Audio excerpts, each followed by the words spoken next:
Trump to press GOP on changing Senate rules. Frustrated with what he calls Democratic obstruction, President Trump is expected to press Senate Republicans during a lunch Tuesday to change the rules to speed up consideration of his nominees for vacant court seats and executive posts.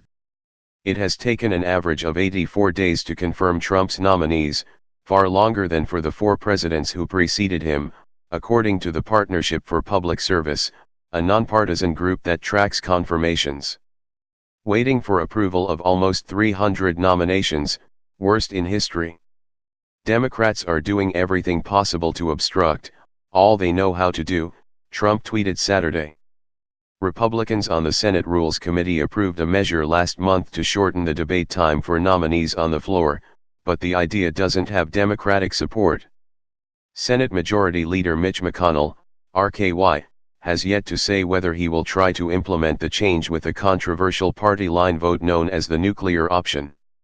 White House Legislative Affairs Director Mark Short told reporters several weeks ago that Trump would be making a larger foray into the slow pace of Senate confirmations. By continuing to highlight and recognize the level of obstruction, it continues to put more pressure on the Senate to address this internally, Short said. Conservatives such as Senators Ted Cruz, R. Texas, Ron Johnson, RWIS, and Steve Daines, Vermont, say they want GOP leaders to trigger the nuclear option, whereby Senate rules would be effectively changed with a simple majority vote. If I were president, I'd be asking us about it. What are you going to do? I'd be pressing hard to change the rules of the Senate using Harry Reid's precedent, Johnson told The Hill Monday. Former Senate Majority Leader Harry Reid, DNEV, used a party line vote in 2013 to lower the threshold for ending debate on executive branch and most judicial nominees, changing it from 60 votes to a simple majority. Senate Republican Whip John Cornyn, Texas, on Monday said using the nuclear option to speed floor debate on nominees is a good idea. We need to get it done, he said of a possible rules change. Unless the nuclear option is used, Republicans would need 67 votes to change the Senate rules under regular order or 60 votes to issue a permanent standing order, which would have the same effect. But muscling through the rules change without Democratic support isn't sitting well with moderate Republicans such as Senators Lisa Murkowski, Alaska, and Susan Collins, Maine, who aren't on board with the plan.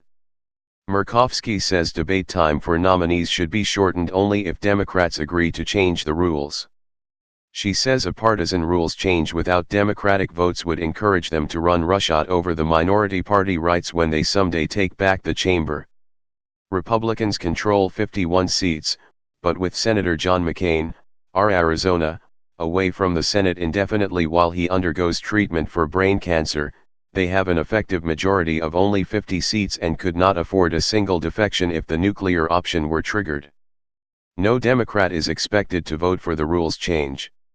Senate Republican Conference Chairman John Thune, SD, said GOP leaders will first try to get 67 or 60 votes to shorten debate time. If that doesn't work, all options are on the table, he said. This idea that they can continue to use the clock the way they are to just stall us and kill time in the Senate, I think, is crying out for action, Thune said. Our members might raise it with him, he added. The lunch with Trump on Tuesday. Republicans say Senate Democratic leader Charles Schumer, NY, has slowed down the pace of confirmation votes by requiring hours to pass on the floor before final confirmation votes. Senate rules require 30 hours to elapse for each nominee after the Senate votes on cloture to formally end debate and set up a final vote. The measure passed by the Rules Committee last month would limit that post-cloture time to 2 hours for district court nominees and to 8 hours for most executive branch nominees. It would maintain the 30-hour rule for Supreme Court, Circuit Court, and cabinet-level nominees. As of May 10, Trump has sent 194 nominees to the Senate that had not yet been confirmed, according to the Partnership for Public Service. Meanwhile, the number of vacancies on circuit, district, and other federal courts has reached 149, according to uscourts.gov.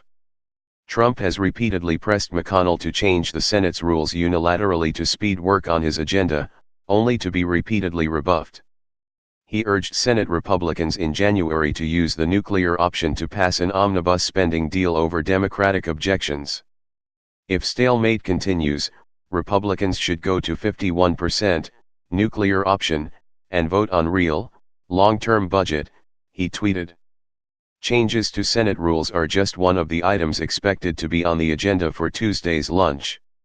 Trump and Senate Republicans are likely to discuss GOP messaging on the tax law and the president's upcoming diplomatic summit with North Korean leader Kim Jong-un, among other things. A senior Republican aide said Trump would set the agenda at the meeting, noting he could also talk about the new U.S. embassy in Jerusalem or his decision to withdraw from the Iran nuclear deal. The meeting will also give Republican senators a chance to press a few points of their own, notably their concerns over the administration's trade agenda, which has raised fears of a global trade war. Some Republicans, such as Cruz, may also use the opportunity to push for another attempt at repealing Obamacare. Cruz argued to the Senate GOP conference in a meeting before the May recess that leadership should set up another special budget process known as reconciliation to pass health care reform with 51 Republican votes. But like rules reform, health care is an issue that divides the conference. Murkowski, Collins, and other moderates don't want to plunge into another partisan debate without consensus within the party over how to replace Obamacare, which gave states billions of dollars to expand health insurance coverage across the country.